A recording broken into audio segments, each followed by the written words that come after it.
सच्ची घटनाएं। बचपन से ही प्रार्थना के अनुशासन में बड़े हुए ये नौजवान यीशु को अपना उद्धारकर्ता स्वीकार करके मिशनरी सेवकाई के लिए खुद को समर्पित किया।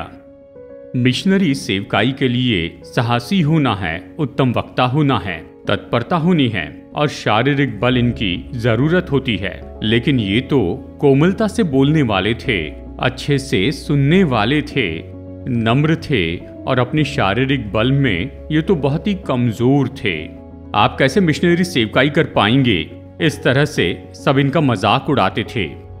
लेकिन जब मैं निर्बल होता हूँ तभी बलवान होता हूँ, इस तरह घुटने टेक कर प्रार्थना करना सीखने वाले हमारे भारत देश में मिशनरी के रूप में आए।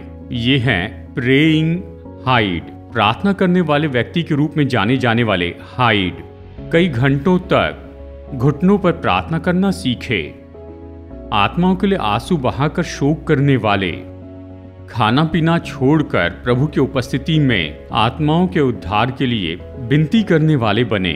हमारे देश की भाषा सीखने के लिए इन्हें बहुत मुश्किल हुई, पर ये कई घंटों तक प्रार्थना करते थे और स्वर्ग की सामर्थ को भूमि पर लाते थे।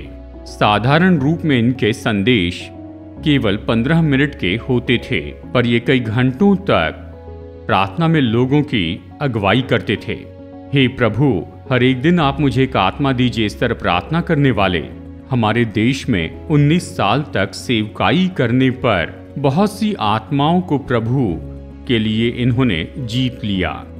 इतने बोझ के साथ प्रार्थना करने के द्वारा इनका हृदय बाएं से दाहिनी ओर गया और इसलिए डॉक्टर ने इनसे कहा कि आप थोड़ा आराम कर लीजिए। आराम करने के बजाय विनती की, प्रार्थना करना मेरे लिए बेहतर है कहा। जबकि ये अपने बिस्तर पर से उठ नहीं सकते थे तो भी आत्माओं के लिए विनती करते थे, प्रार्थना करते थे। आत्माओं के लिए विनती करते, परमेश्वर की उपस्थिति में विनती किया करते थे। अंत में केवल 47 साल की उम्र में इस संसार को छोड़कर महिमा में देह पाने के लिए प्रभु के पास ये स्वर्ग में चले गए। इस समय में इस बात को सुनने वाले भाइयों और बहनों, मैं निर्बल हूं, मैं कुछ नहीं कर सकता, इस कारण क्या आप निराश हो चुके हैं?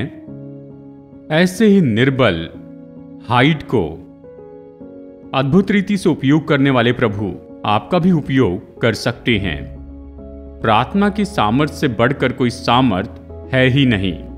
घुटने टेक कर प्रार्थना कीजिए, स्वर्ग की सामर्थ्य और पवित्र आत्मा के वरदान को पाइए, तो आप बहुत सी मनुष्यों की आत्मा को पकड़ने वाले बन जाएंगे। इस समय अपने आप को प्रभु के हाथ में रखिए और आपके द्वारा प्रभु कौन से महान काम करते हैं इसे देखिए।